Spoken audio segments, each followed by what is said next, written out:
1977 के आम चुनाव के आंकड़े बताते हैं कि देश के एक बड़े हिस्से ने पूरे दिल से इंदिरा गांधी का समर्थन किया था। नाराजगी जैसी बात पूरे देश में नहीं थी और केवल हिंदी हार्टलैंड के साथ पूर्वी भारत तक ही सीमित थी। इसे दूसरे तरीके से देखें तो इंदिरा गांधी ने लोकसभा चुनाव और अपनी रायबरेली सीट हारने के बाद 3 साल से भी कम समय में 353 सीट पर जीत दिलाई। देश में इमरजेंसी के बाद इंदिरा गांधी के खिलाफ क्या पूरे देश में था आक्रोश? चलिए 1977 के चुनाव नतीजे से समझते हैं। इमरजेंसी हटाए जाने के बाद से अब तक ये मिथक प्रचारित किया जा रहा है कि देश की जनता इतनी नाराज थी कि मार्च 1977 के आम चुनाव में बैलेट पेपर के जरिए कांग्रेस को सत्ता से बाहर का रास्ता दिखा दिया। क्या पूरे देश में इंदिरा गांधी और कांग्रेस के खिलाफ माहौल था?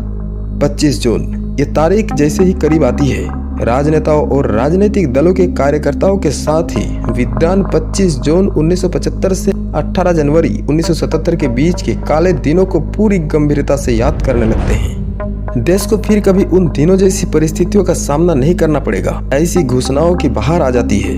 संजय गांधी और उनके समर्थकों की ओर से नसबंदी अभियान के आतंक से लेकर मीडिया तक बंदिश और बंदियों के अधिकार निलंबित किए जाने तक तमाम विषयों पर बहस का नया दौर शुरू हो जाता है। इमरजेंसी के अब 50 साल पूरे हो गए हैं। वैसे दिन अब फिर नहीं कि घोषणाओं की बाढ़ के बीच भारतीय समाज ने सामूहिक रूप से एक प्रश्न को नजरअंदाज किया है, ईमानदारी से जवाब देने से परहेज किया है। इस सवाल का जवाब देने के लिए आत्मनिरीक्षण की जरूरत होगी। ये सवाल है कि क्या होता अगर इंदिरा गांधी ने देश में लागू इमरजेंसी हटाने का फैसला नहीं लिया होता। इंदिरा गांधी ने इमरजेंसी हटाने का अचानक ऐलान कर अपने कट्टर आलोचकों को भी आश्चर्यचकित कर दिया था। देश में इमरजेंसी क्यों लगाई गई, इसे लेकर बहुत कुछ लिखा जा चुका है, लेकिन इस बात पर केवल अटकलें ही लगती रही है कि इमरजेंसी हटाई क्यों गई। सच्चाई यह है कि इमरजेंसी लागू होने के बाद देश में सब कुछ ट्रैक पर था। ट्रेन टाइम पर चल रही थी, अधिकारी और कर्मचारी समय से पहले दफ्तर पहुंच रहे थे। किसी भी तरह के गंभीर विद्रोह या उग्रवाद के कोई संकेत नहीं थे। लगातार 2 साल मानसून की अच्छी बारिश के कारण खाद्यान्न की प्रचुर उपलब्धता थी, खाद्य सुरक्षा में सुधार हुआ था और महंगाई दर भी कम हो गई थी। न्यायपालिका में उच्च ओहदे पर बैठे लोगों की नींद उड़ी हुई थी। स्कूली छात्रों को तब सार्वजनिक अवकाश का आनंद मिला था जब इमरजेंसी के आदेश पर हस्ताक्षर करने वाले राष्ट्रपति फरूकुद्दीन अली अहमद का निधन हुआ। यह सवाल अनुत्तरित ही रहा कि अगर इमरजेंसी नहीं हटाई गई होती तो क्या 1977 में कोई विनाशकारी घटना घट सकती थी। इस सवाल के जवाब के तलाश से पहले इस मिथक पर चर्चा जरूरी है जो इमरजेंसी हटाए जाने के बाद से अब तक लगातार प्रचारित किया जा रहा है। वो मिथक ये है कि इमरजेंसी से भारतीय इतने नाराज थे कि मार्च 1977 में हुए आम चुनाव में बैलेट पेपर पर सामूहिक रूप से अपनी नाराजगी जाहिर की और कांग्रेस को सत्ता से बाहर का रास्ता दिखा दिया। क्या पूरे देश में इंदिरा गांधी और कांग्रेस को हराने के लिए जनता एक टीम की तरह काम कर रही थी? इसे समझने के लिए 1977 चुनाव के आंकड़ों पर गौर करना होगा। इमरजेंसी हटाए जाने के बाद 1977 में हुए पहले आम चुनावों के आंकड़े इस दावे को खारिज करते हैं कि जनता में इतनी नाराजगी थी कि बैलेट पेपर के जरिए उसे जाहिर कर इंदिरा गांधी और कांग्रेस को सत्ता से बाहर कर दिया। इस चुनाव के आंकड़े बताते हैं कि देश के एक बड़े हिस्से ने पूरे दिल से इंदिरा गांधी का समर्थन किया था। नाराजगी जैसी बात पूरे देश में नहीं थी और केवल हिंदी हार्टलैंड के साथ पूर्वी भारत तक ही सीमित थी। कांग्रेस की सीटें 1971 में मिली 352 से घटकर 1977 में 154 पर आ गई। पार्टी के वोट शेयर में भी तब 9% की कमी आई थी। साल 2014 में आम चुनाव में कांग्रेस का वोट शेयर 2009 के मुकाबले 10% कम हुआ था और सीटों की संख्या भी पहली बार 50 से भी नीचे 44 पर आ गई थी। सीटों की यह संख्या ऐसी है जिसकी कल्पना इमरजेंसी के बाद इंदिरा गांधी के कट्टर विरोधियों ने भी कभी नहीं की होगी। इसे दूसरे तरीके से देखें तो इंदिरा गांधी ने लोकसभा चुनाव और अपनी रायबरेली सीट हारने के बाद 3 साल से भी कम समय में 353 सीट पर जीत दिलाई। 1977 की हार के बाद इंदिरा की कांग्रेस ने 1980 के लोकसभा चुनाव में भी पलटवार कर दिया, जबकि 2014 के आम चुनाव में 44 सीट पर सिमटने के बाद 2019 और 2024 2 लोकसभा चुनाव हो चुके हैं, लेकिन पार्टी 100 सीट का आंकड़ा भी नहीं छू पाई। इंदिरा के खिलाफ कौन? इसे समझने के लिए सीजन वाइज डेटा की चर्चा करनी होगी।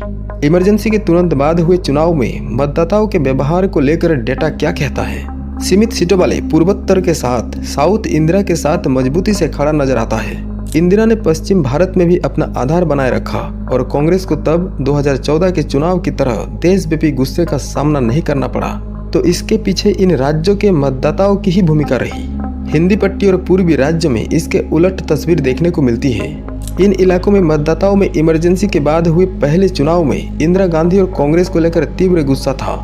इमरजेंसी को लेकर देशव्यापी आक्रोश की थ्योरी पर कोई कुछ भी कह ले, वास्तव में ऐसा था नहीं। कहीं आक्रोश था और कहीं समर्थन। उत्तर प्रदेश में तब लोकसभा के 85 सीटें हुआ करती थी और कांग्रेस शून्य पर सिमट गई थी। अविभाजित बिहार की कुल 54 में से एक भी सीट इंदिरा की पार्टी नहीं जीत पाई थी।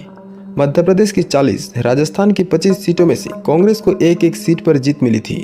हरियाणा की 10 सीटों पर भी कांग्रेस खाता नहीं खोल पाई थी।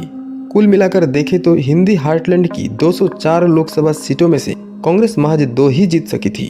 हिंदी हार्टलैंड में हुआ नुकसान ही 1977 के चुनाव में इंदिरा गांधी और उनकी कांग्रेस पार्टी की हार का मुख्य कारण था।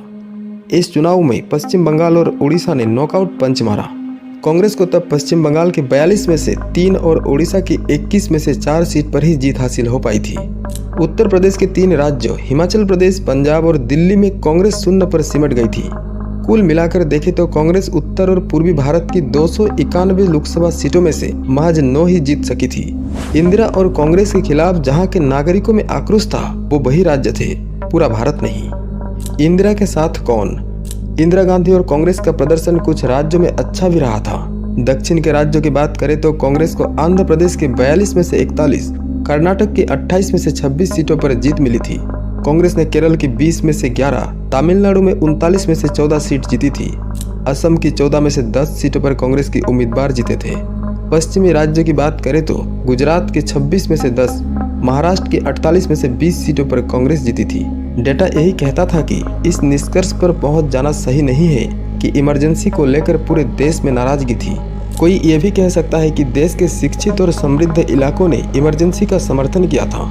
अगर लागू रहती इमरजेंसी, ये सवाल असहज करता है कि अगर इंदिरा गांधी ने इमरजेंसी नहीं हटाई होती तो क्या होता।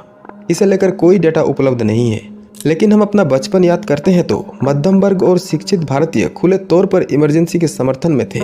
ये कम शिक्षित जनता थी जिसने उन्हें सबक सिखाया, और वो भी तब जब इंदिरा गांधी ने स्वेच्छा से उनको ये अवसर दिया। चुनाव आयोग के डेटा और सर्वेक्षण के बाद सर्वेक्षण ये साबित करते हैं कि ग्रामीण, कम शिक्षित, गरीब भारत शहरी अंग्रेजी बोलने वाले भारत की तुलना में लोकतंत्र का जश्न मनाने के लिए अधिक तादाद में निकलता है। मतदान के आंकड़ों में इतनी भिन्नता है कि उनकी तुलना भी बेमानी हो गई है। साल 1977 के आम चुनाव में उत्तर दक्षिण या पूर्व पश्चिम के विभाजन को इस समय देश के हर रीजन और राज्य में शहरी ग्रामीण विभाजन को देखकर समझा जा सकता है। राजनीति में एक हफ्ते का समय भी बहुत लंबा होता है, और हम इमरजेंसी के बाद 50 साल की चुनावी राजनीति के इतिहास की बात कर रहे हैं। जितनी चीजें बदलती हैं, उतनी ही चीजें वैसे की वैसे ही रहती है। पिछले साल 2024 में हुए लोकसभा चुनाव के नतीजे देखें तो कांग्रेस ने 99 सीट जीती थी, और इसमें साउथ के राज्य केरल, तेलंगाना, तमिलनाडु के योगदान को अनदेखा नहीं की जा सकती। हाँ, ये भी सच है कि आंध्र प्रदेश और कर्नाटक बिल्कुल ही अलग दिशा में चले गए हैं, और नए राज्य तेलंगाना अधर में लटक रहा है। लेकिन ये भी सच है कि कांग्रेस की आधी सीटें 1977 की ही तरह साउथ से ही आई है। मुख्य अंतर यह है कि इंदिरा गांधी 3 साल के भीतर क्यों जीत पाई, और अभी की कांग्रेस 1 दशक बाद भी क्यों नहीं जीत पाई। हिंदी हार्टलैंड की बात करें तो यहाँ जो बुनियादी बदलाव आया है वो ये है कि इस इलाके के मतदाता अब 1980 की तरह पुरानी पार्टी की ओर लौटने से इनकार कर रहा है। अब मूल सवाल पर वापस लौटते हैं कि क्या होता अगर इंदिरा गांधी ने इमरजेंसी हटाने का फैसला नहीं लिया होता, चुनाव नहीं कराए होते, या चुनाव नतीजे आने के बाद भी सत्ता छोड़ने से इनकार कर दिया होता। इंदिरा गांधी में चुनाव कराने का साहस था, भले ही उनको दक्षिण और पश्चिम से गलत संकेत मिल रहे थे कि सब कुछ ठीक है। सबसे महत्वपूर्ण बात यह है कि इंदिरा गांधी में साल 1977 के जनादेश आने के बाद उसे स्वीकार करने, विपक्ष में बैठने की शिष्टता थी। इंदिरा गांधी ने इस हार के बाद भी काम किया, अपनी कड़ी मेहनत से 1980 के चुनाव में विजय भी पाई। एक बात तो तय है कि बदलाव और संपूर्ण क्रांति की चिंगारी सबसे गरीब और अंतिम पंक्ति से ही आती है। राजनीति के छात्रों के लिए ये तब भी सीखने योग्य था, आज भी है और कल भी रहेगा।